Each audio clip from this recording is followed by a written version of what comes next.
Hi everyone, morning. I will be with you in a minute. Just let me know if you can hear me, okay?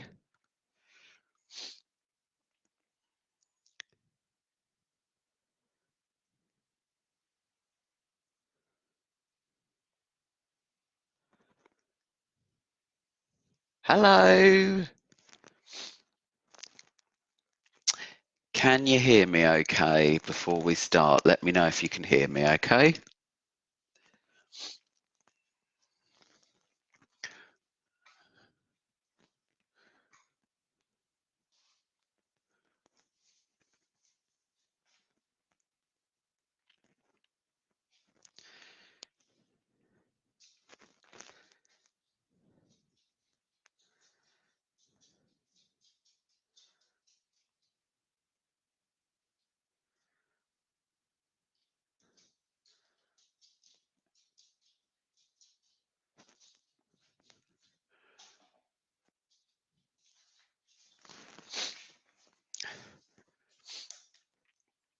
Hi Willow. Hi Harry.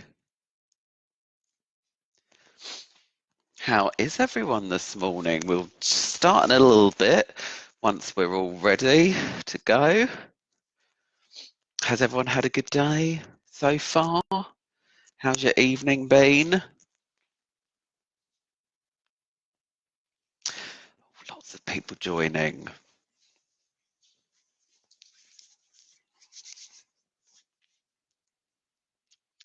Hi Faye, hi Rowan.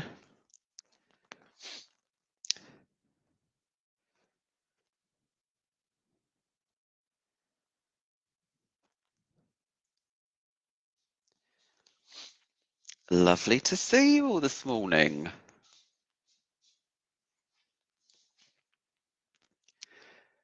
Hello Annabelle and Daniel. Hi Emily. Do we like my cape? Yeah? It's quite cold today, so I felt like some sort of cape was needed to keep me warm. Oh, throwing things all over the floor. We'll start in a few minutes then, shall we? We've got all sorts today. Morning, Neil. Morning, Mrs. Sheehy. It still doesn't sound right or feel right to call you Zoe. Hi, Eleanor. Oh, lots of people joining.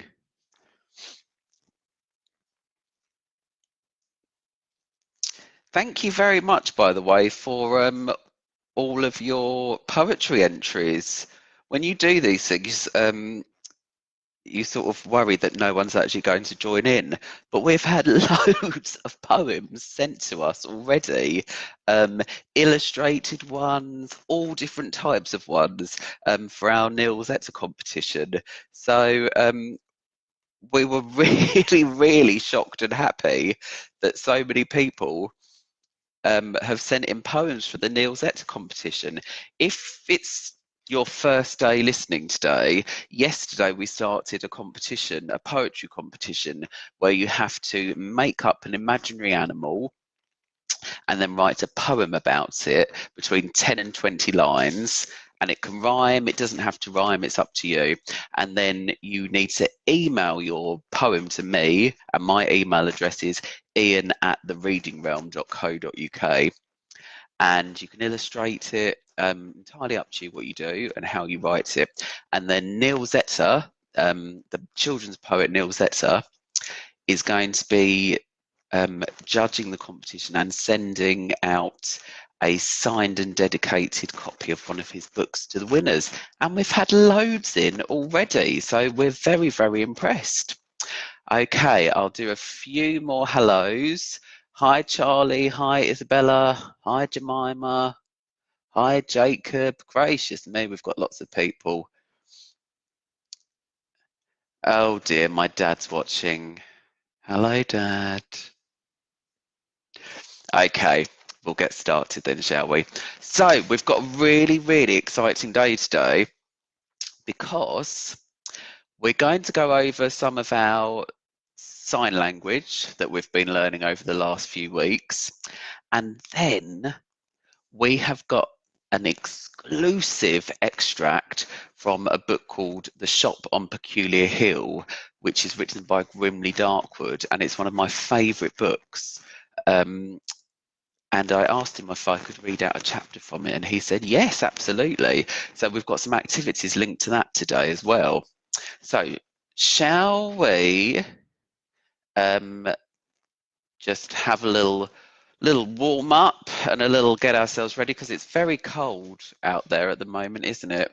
So is everyone standing up? And we'll just go through some of our sign language. Daddy standing up? I hope so. Okay.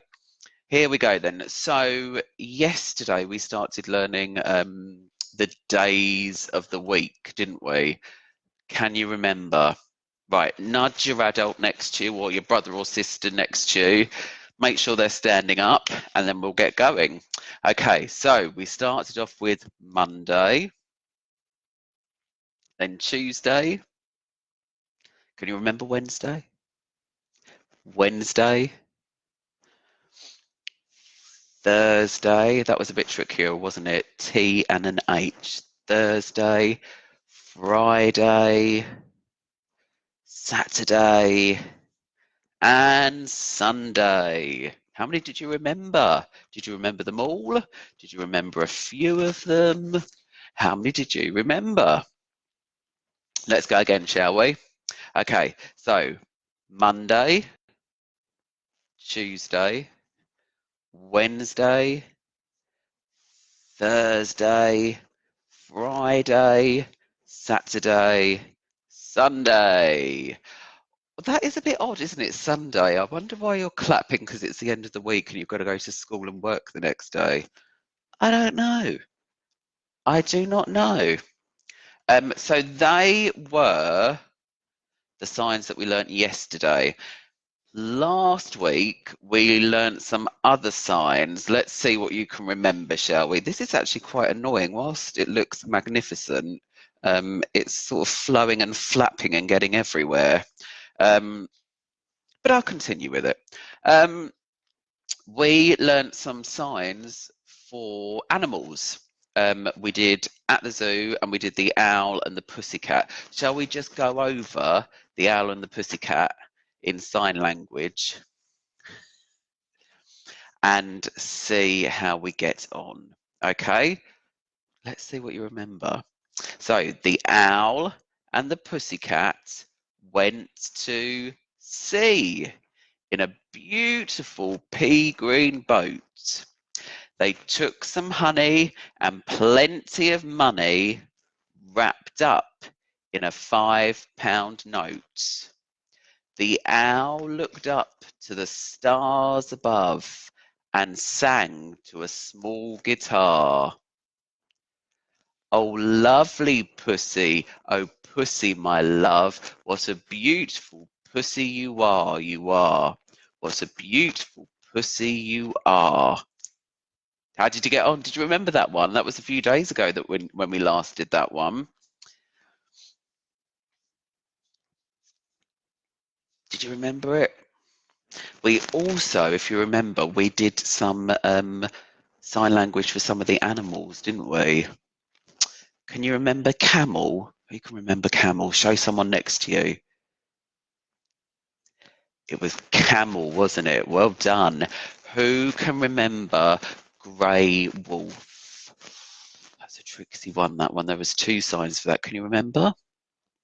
It was grey wolf.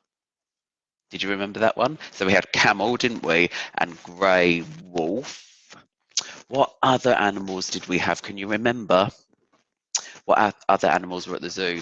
We had an elephant, didn't we? We had an elephant, and we had some monkeys, and we had a wombat.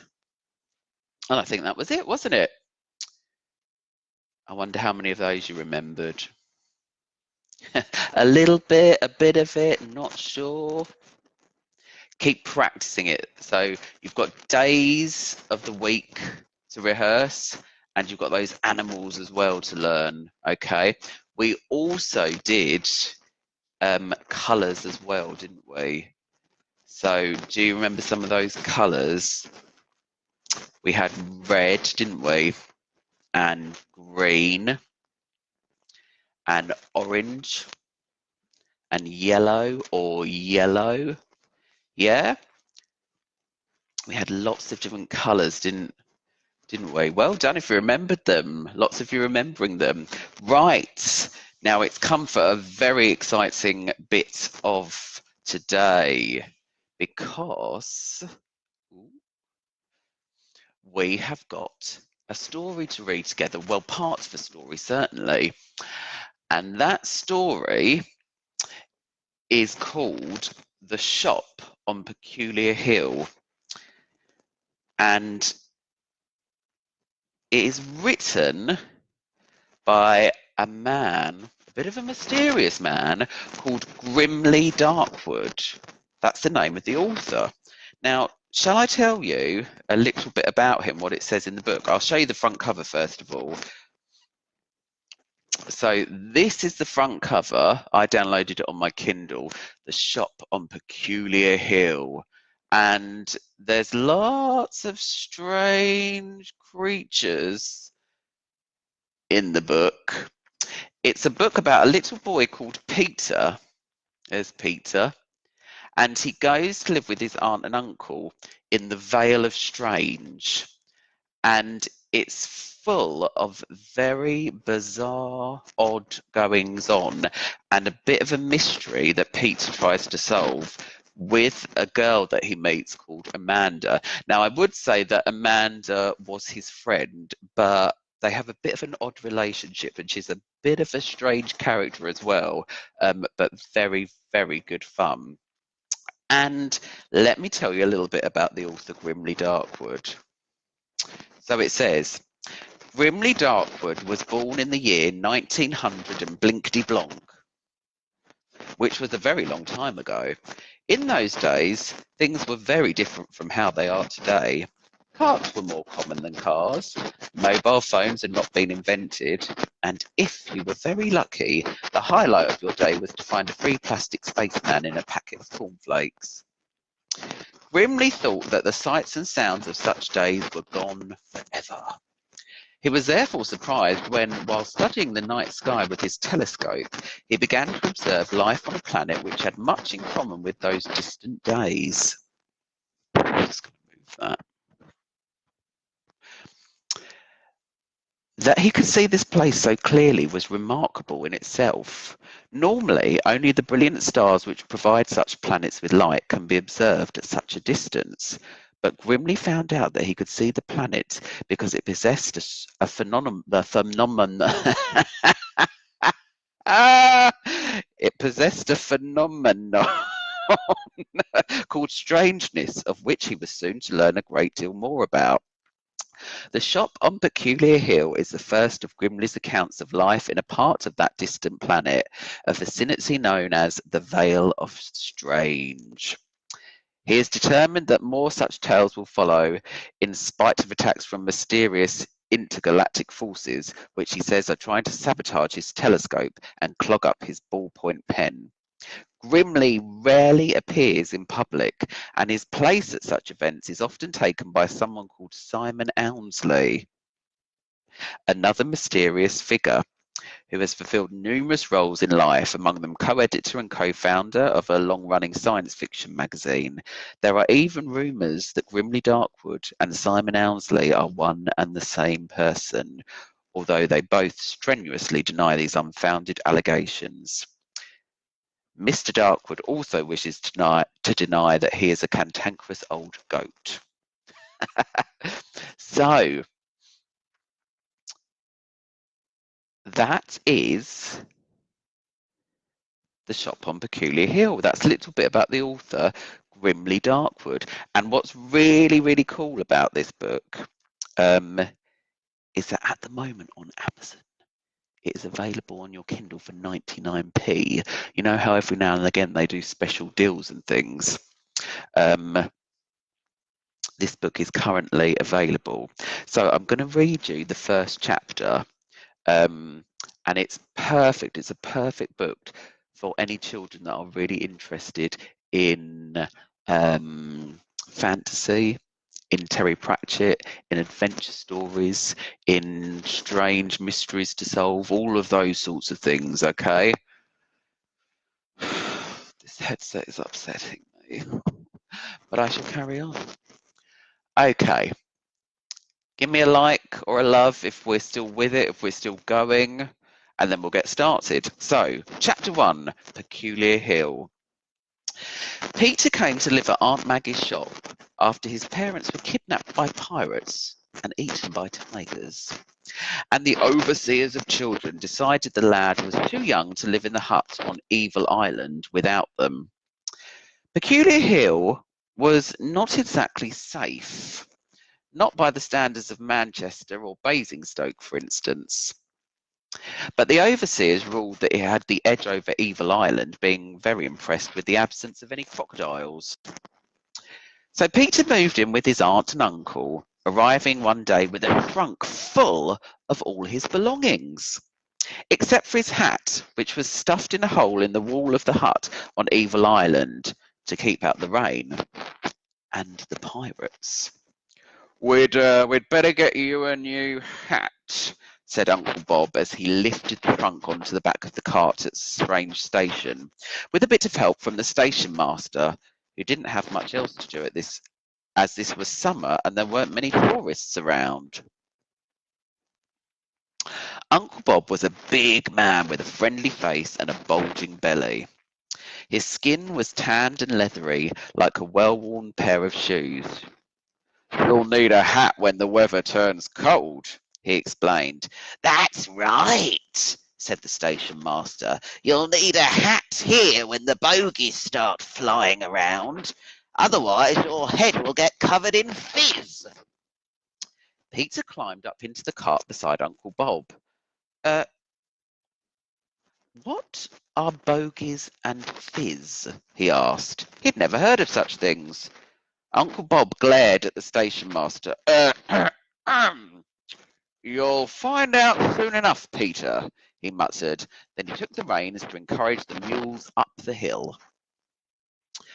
Aunt Maggie was standing at the door of the shop when the cart drew up next to a large sign saying, Mules for Hire. She had a welcoming smile on her face and a long pole in her hand. She was thin and wiry with pale skin and bulging eyes like a fish. She kept twitching and peering about anxiously. Oh, you must be Peter, she called out as the lad climbed down from the cart. Then she gave him a sloppy kiss on the cheek and pointed at the sky. Do you see up there? She asked. Yes, said Peter. That's the sky, said Aunt Maggie. That's where bogies come from, and don't you forget it. I apologise. There we go. Yay, we fixed it. Thank goodness. That wasn't part of the story, by the way.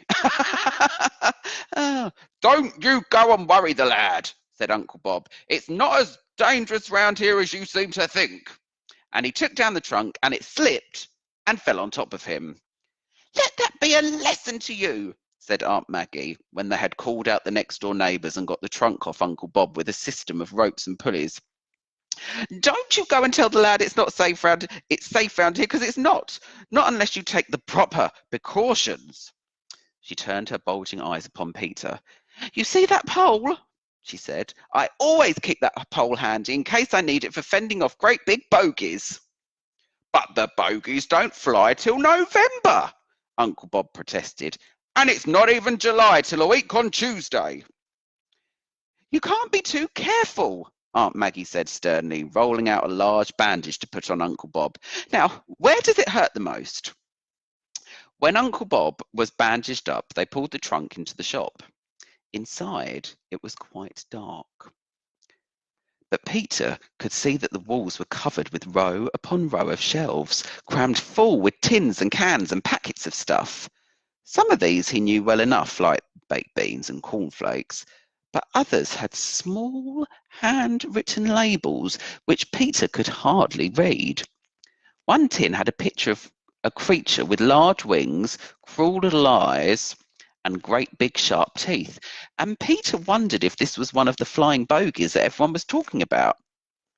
He rather hoped it wasn't. He stooped closer to try to read the label. Aunt Maggie's homemade glop. Regular use keeps bogies at bay. Always read the instructions. Uncle Bob was opening Peter's trunk. Let's see what you got in here, he said, and he and Aunt Maggie started taking out Peter's things. He's got no pole for the bogies, cried Aunt Maggie. He's got no hat for their fizz either, said Uncle Bob. Aunt Maggie muttered something under her breath, and it seemed to Peter that she might have been saying a prayer. You won't survive round here very long, said Aunt Maggie, not without a pole for the bogies and a hat for their fizz and a pair of boots to keep against the Hebel Grebes. Didn't you have any things like that on Evil Island? Well, Peter had never heard of bogies, or fizz, or Hebel Grebes, let alone come across them himself, so he shook his head. Then I'm not surprised your parents got eaten, said Aunt Maggie, in a tone which suggested it served them right. Your Uncle Bob and I would be eaten as well if we didn't take proper precautions. Now, don't you go and worry the lad, said Uncle Bob. It's not as dangerous round here as you seem to think. And the door to the shop swung suddenly open and hit Uncle Bob on the part they had bandaged first because it hurt the most. I'm just saying, said Aunt Maggie, handing Uncle Bob a piece of cloth to stick in his mouth to stifle his cries so they didn't disturb the canary. We wouldn't survive very long without proper precautions. Very true, Mrs. Arkenthrob, said a thin, wizened man who had entered the shop. That's a nasty old sneeze you got there, he told Uncle Bob. Stuck halfway up your nose, is it? He's not sneezing, he's crying out in pain, Aunt Maggie explained, and he keeps on saying it isn't dangerous round here. That's a mistaken belief, is that? Said the wizened man, stepping forward and standing on Uncle Bob's big toe, which was the bit they had bandaged second because it hurt the second most. I'll have a bottle of unge, please, Mrs. Arkenthrob, he continued, and a can of glop, and a packet of licorice all sorts. There you are, said Aunt Maggie. Mr. Grimble needs unge and glop. If it wasn't dangerous, he wouldn't need stuff like that to protect him now, would he? Just getting set for the winter, said the man she had called Mr. Grimble. After all, it's July a week on Tuesday. What are unge and glop? Asked Peter. Well, began Aunt Maggie. Don't tell him, Maggie, said Uncle Bob, removing the rag from his mouth at last, the worst being over for now. It's too much for one day, what with the travelling all. I will tell him tomorrow, when he's had the chance to get used to his new home. He's not going to die overnight, is he? Aunt Maggie said nothing, but she and Mr. Grimble exchanged glances and shook their heads in a worried sort of way. Well, said Mr. Grimble, turning to Peter, it was very nice to meet you. I hope we shall meet again. But he looked as though he feared this might never happen. And that's the end of chapter 1. What did you think of it? I love it. There's so many mysterious things going on. So many mysterious things happening. So we've got Peter, who used to live on Evil Island, and he's now been sent to live on Peculiar Hill with his very strange aunt and uncle. But, so as I said, that's available on Amazon for 99p. You can get that. What I thought we could do today quickly, before we all have to go and live our lives and do our things, is go through one of the activities that you can do that's on our home learning page. So on the Reading Realm, I'm putting up every story I read or every poem we do, there's a home learning pack to go alongside it. And there's some activities, some outdoor activities, some indoor activities to do with it. I'll show you one of the activities. So I love the fact that Peter used to live on somewhere called Evil Island, and my evil little mind began thinking, what on earth would Evil Island look like? Um, and what I thought of in my head was that you could design and create your own Evil Island and do a map, like a treasure map. So there's a couple of things you could do. You could tea stain some paper. So all you do, you get a tea bag, put it in some cold water or hot, warmish water, and then just dab it on your paper. And if you wanted to make it look really cool, you can scrunch up the paper first so it looks sort of all torn and ancient, a little bit like me. But what you can do, there's a couple of things you can do. You could either just draw out your map and draw some things on there that you think might exist on Evil Island. So Peter's parents gets killed by pirates, so I was definitely thinking there might be like a pirate lagoon or something with a pirate ship or something. And they also oh, that's not very good. They also get eaten by tigers. So I was thinking there might be something like Tiger Temple, like a temple of tigers. And there might be like rocks and mountains. There might be a little house by the sea where Peter and his family live. There might be all sorts of sort of evil and weird things on Evil Island that you could create.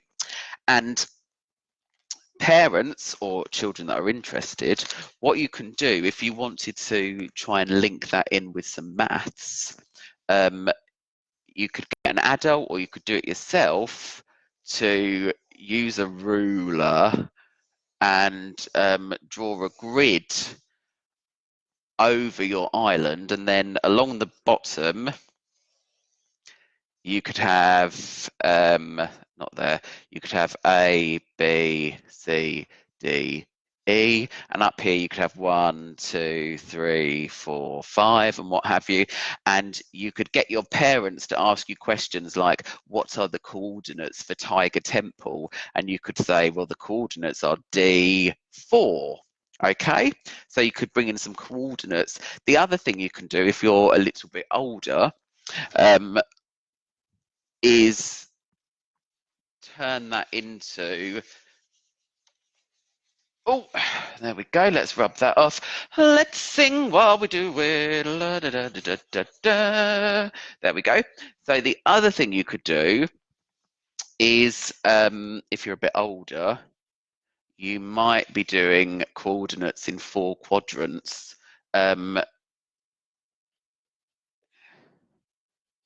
Yeah. Obviously yours is going to be much better than mine.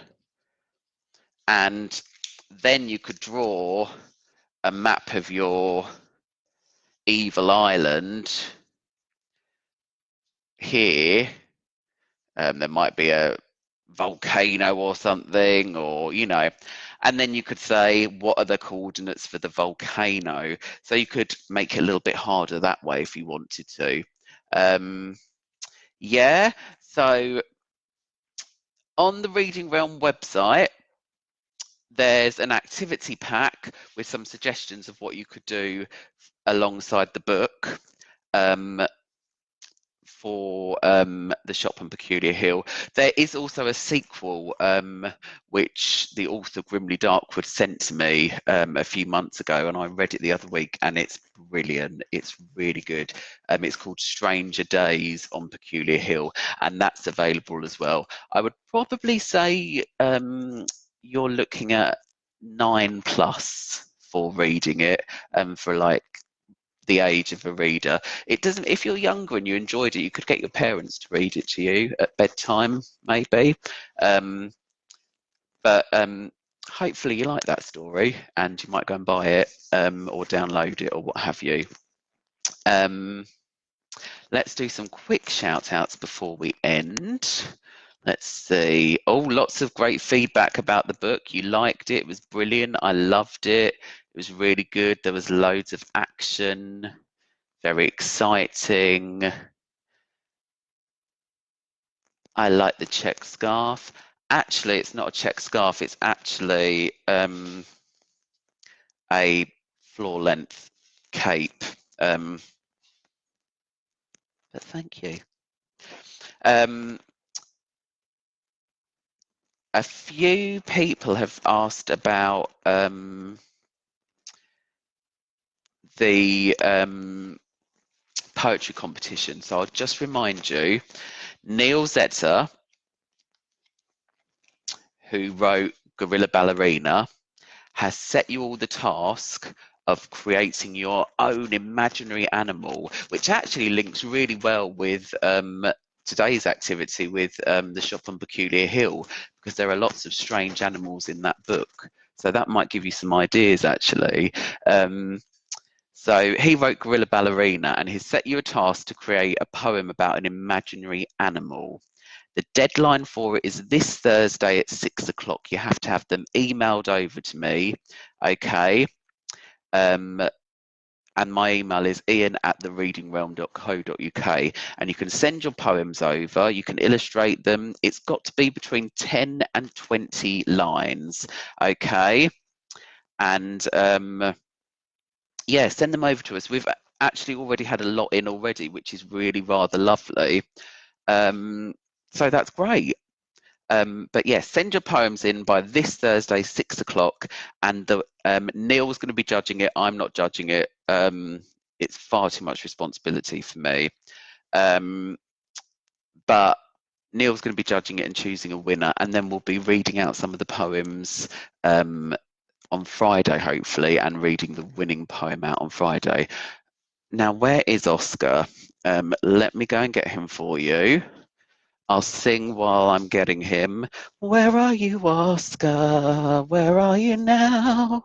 Where are you, Oscar? Where are you now? Oh, here he is. Are you ready for Oscar then? Oh, here he is then. He's come to say hello. Ooh. Here he is. Yep, Oscar is fine today. Thank you everyone that's been asking. He has got a challenge today, haven't you, Oscar, for everyone? Have you got a challenge? Because Oscar's been setting you challenges every day, hasn't he? Like making a get well soon card, playing a game with a tennis ball outside. Oscar's challenge today is to go for a nice walk, if it's not raining, to go for a nice walk with your family and see how many interesting things you can spot. Okay, you could take a piece of paper on a clipboard and draw some of the interesting things you spot as you go along. But that's Oscar's challenge for today. He is a bit fed up because it's not very nice out there, but he has been out for a nice long walk this morning. Okay, whoa, let's put him down there. Oh, he's particularly interested. I'm just freestyling it now, by the way. We've actually finished the educational part of the thing. He's particularly interested because, oh, she's gone now. My cat Lola was in here. And she was saying hello as well. She's very interested by all of this. Anyway, I'll stop there before I talk any more nonsense. So today we've gone over some sign language, 4 days of the week, and animals. We've read The Shop and Peculiar Hill by Grimly Darkwood. Great adventure story, fantasy adventure, particularly good for children that might like Terry Pratchett and that sort of thing. Really great. And we've gone through some activities that you could do. Oscar set his challenge, how many interesting things that you can see when you go out for a walk. Oh, thank you, Mrs. Cowie. See how many rainbows you can see in the house windows when you go out for a walk. We've got a lot around us, actually. And most importantly of all, we've admired my cape, which feels like something we should do. Okay, right, everyone. Have a lovely day. Take care of yourselves. Make sure you behave for your parents.